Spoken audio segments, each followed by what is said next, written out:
Welcome to my channel again. I hope you are enjoying what I've posted before, and I'm going to continue posting more content so that you can benefit from being part of this group or this movement of people who are doing research.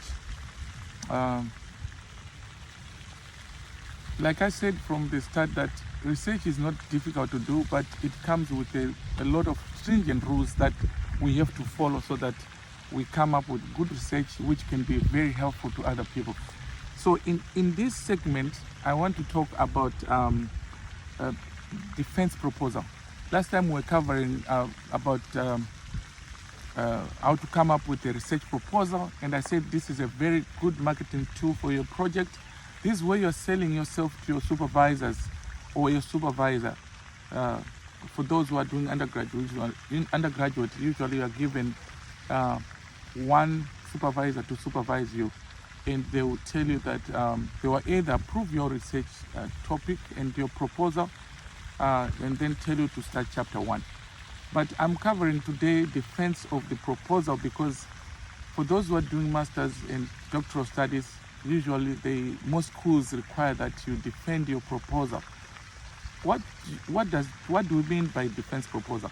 You want to justify why your proposal is good and why your research is supposed to be done by you, and whether it's feasible and doable is required given the constraints of time and limited resources. So today, as I said, in most schools who do defense, it's usually they ask you to do maybe 10 to 20 slides based on the subsection of your proposal. Remember, we said that it usually have a background, the problem, the objectives, research questions which are in line with your objectives.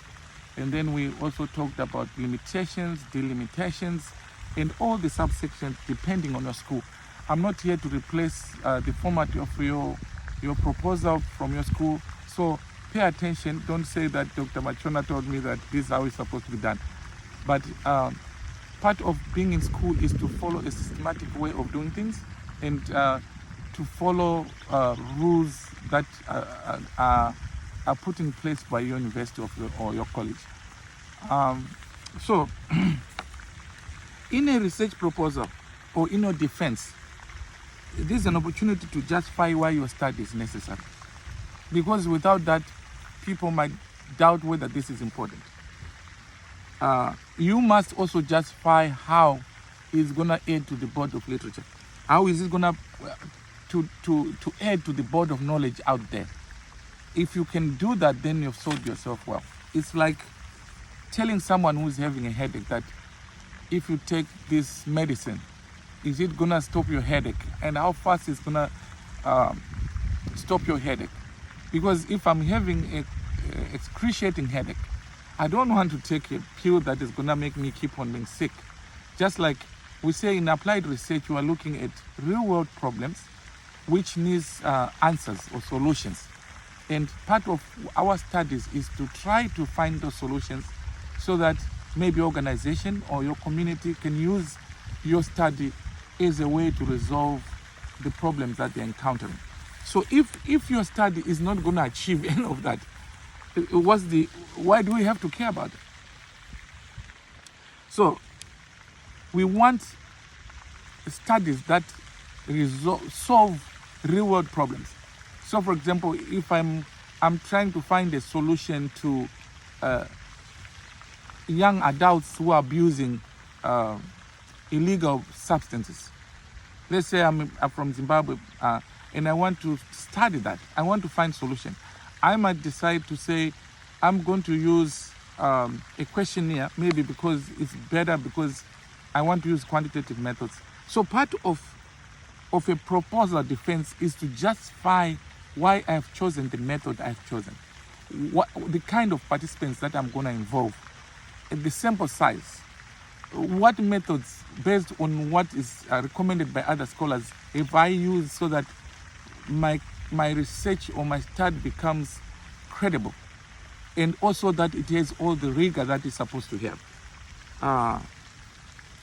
So one of the things that your committee is looking to is that, did you choose the right research method? Also, have you thought about the participants that you are going to use? Are you going to have access, for example, if you are going to go in a government building to ask questions to employees of the government? Are you even allowed to do research in that area? Because sometimes research students make mistakes that, like in the United States, it's not allowed to go and do research about federal government stuff without prior approval. Even if you are in the military, for example, you might not be given a chance to do that. I had a fellow student who was in the military, and for them to ask questions, they had to go through a lot of protocol because there's a lot of sensitive information in government departments. And also sometimes to access the information, you might need clearance, meaning to say that for you to have that access, you need clearance. So even you, when you are doing studies about particular topics, you need to think about that. At one time, I wanted to study about corruption, and one of my supervisors told me that you must be careful with this topic, because are you going to have access to your participants, and are your participants going to be able to come up in the open and give you honest answers because of the sensitivity of what you are researching about? So those are the questions that you have asked yourself. Just even, a proposal, I know that you have a section where you talked about limitations. It's not good to just talk about limitations, but you have to think also about, how do I overcome these limitations? Because mentioning just the limitations, which most people do, but they don't think about, so how are you going to overcome those limitations? Let's say you are dealing with persons or women who have been abused, and you want them to open up so they can tell you more about their experiences. So me, what I would have said is to say, maybe before I can go in to interview them, I want to develop rapport with these participants so that they can trust me and be able to open up to me. There's a very good case of someone who developed rapport with a group of participants. Dr. Chavunduka, who was a professor at the University of Zimbabwe. I have to verify if he's still there. But what I know, what I want to bring about is that he wanted to study about traditional healers. What he did is that he went and joined their organization and be part of them for a long period of time, said that they believed that he was also a traditional healer. In the process, he developed rapport with these participants to the extent that they opened up to him and told him. He was able to uncover a lot of information, which to this day helped information of a policy which incorporate now traditional healers of Association of Zimbabwe to be recognized in Zimbabwe, so that their medicines can be used, but in a very good, healthier way, that now they measure their medicines. They even can tell you, they did studies to see the impact and incorporate some of that research with some university professors so that they can find out in it how these medicines can help people with different ailments in Zimbabwe. So instead of us discarding our traditional medicines, now they are being used officially, and these traditional healers have got certificates, so that if you go to someone, they give you medicine which has side effects, or they cause you to be more sick or die, at least they can be held accountable. So it's very important for you to justify your research, because that's what makes it more better, and people can ask you questions that will help you to improve on it, or to change, or even to change the direction you are going, because you have been asked some questions and you have to tweak or retweak it or revise it. There's another section which is very important in this, which I wanted to talk about, the definition of terms. Here you want to put the terms or explanation of those terms in the context of your study, because different words can mean different words depending on the context. So on the definition of terms, some people tend to not understand why do you need this section, because you want to conceptualize those definitions to the extent that they explain well what they mean according to your study. Because other people can use it in a different context, but you want to contextualize the terms to suit your study. The last part I want to focus on this discussion is the issue of references. In academia, it's very important to acknowledge our sources, because by not acknowledging our sources, it automatically makes you look like you are plagiarizing. And plagiarism is one of the biggest sins in academia.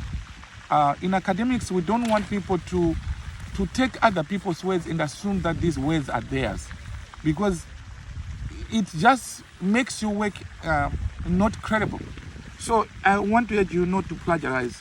Of course, AI has even made it more easy to plagiarize, because you can just tell AI to say, give me studies about this, and they give you. But there are challenges to that, because AI sometimes, like I said in the other video, that it can hallucinate, give you studies that look like they're correct, yet they're not correct. So please be careful with AI. Yes, AI is good. You can use it as a starting point, but when you come to studies, I urge you to go to your library sources, look for studies which your school has already found for you, and they have connections with other databases that makes you, even if you want a study and you can't find it, if you talk to librarians, they'll find those studies for you.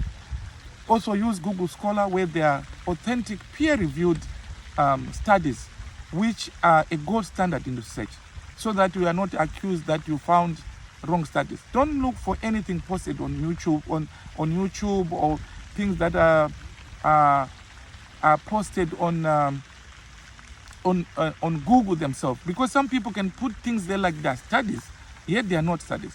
And also another thing to note is that if you see a study, a research study with so many errors, spelling mistakes, and things are not just good, please don't use that, because it means that maybe they made more errors even in the way they did their study. I want you to use peer-reviewed. Always check that it says it's peer-reviewed, so that you don't make those mistakes. What's more about AI, sometimes it can give you references that are not correct, almost like made-up references. And what is worse about, the reason why we want you to have authentic information is that we want to come up with right conclusions, because your study can be used to make policy and to come up with conclusions that are going to be used to make life-changing decisions. For example, let's say you are doing a scientific study, and part of it, you're a doctor and you are doing a study, and you recommend a drug based on your study. And that drug is given to people, and yet it doesn't do what you said it does. The implications be very fatal. It can result even in someone's death. It can result in bad policy making. It can result in other things that can affect our society. So what you want as a researcher is to, at the end, come up with a research that is going to benefit society and can benefit you. It can benefit many stakeholders in our society. So our sources of information are very important. There's a saying that garbage in, garbage out. So if you get garbage out there, you are going to also come up with information that is or data that is rubbish, and that is going to distort your results or your expectations. The other thing I want to talk about is that same on that issue, that it's important not to use bogus references. Even me at one time, I was supervising a student, and they came up with a reference. From the onset, I could tell this is a made-up reference. I looked for it, I couldn't find it. And that's why, which I will make a video about, that you need to always put DOI and URL where there's no DOI. These help you so that the reader can actually verify your sources by clicking on the link and go to the document. So that you are not accused of plagiarism or of lying or making up things. So on this danger of using AI, just recently on May 22nd, 2025, the Secretary for Health for the United States, Kenneth Jr., came up with what they call MAHA report, which is Make America Health Again. And in that report, it was found that several citations were proven wrong, that they were made up or non-existent. In response, the administration argued that they were just typo errors. But when people talk about errors like that, it cannot just be typo errors. And also they tried to say that they were formatting errors. So such ways of doing research is very embarrassing, especially at such high levels like the federal government. And people concluded, critics, on TV, they criticized it and said that it was so much misleading, that the decisions made about our children were based on a report that was using bogus studies and citations, which is very wrong. But as a government official, you can get away with it so easy. But you, as a student, you don't have the luxury to brush off plagiarism issues, because your life depends on your supervisors. If they say you're not a good student, you're not. And the penalties are very serious. You can be expelled from the program, which you don't need to. After paying money, then you are expelled. So I urge you that please, let's use, or let's be ethical in our studies. Let's use academic honesty as our gold standard and hold ourselves accountable. You cannot afford to misinterpret studies or make up fictitious studies. Thank God you guys are living in a very good time where there's information, vast information, that you don't have to go to the library to look for studies and all that. Now the studies are right on your fingertips. But all I'm asking you and urging you as a student is to be honest and to have ethical standards that will make you, even as you go forward, that whatever you say you own in your paper, you own it.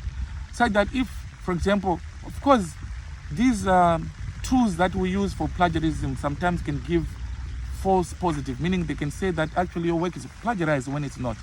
But you can counteract that by doing the right thing from the beginning. So, of course, this is a lot of work. Studying and finding articles is a lot of work. But on our channel, when you are lost or you feel like you need help in any way, you can leave me a message. If I can help you, definitely I will respond to each and everyone who is looking for help. Thank you again. If you know other students who are doing research and want some help, please refer them to this channel, to subscribe and like, so that when I post something, it can come to you. Thank you. Enjoy.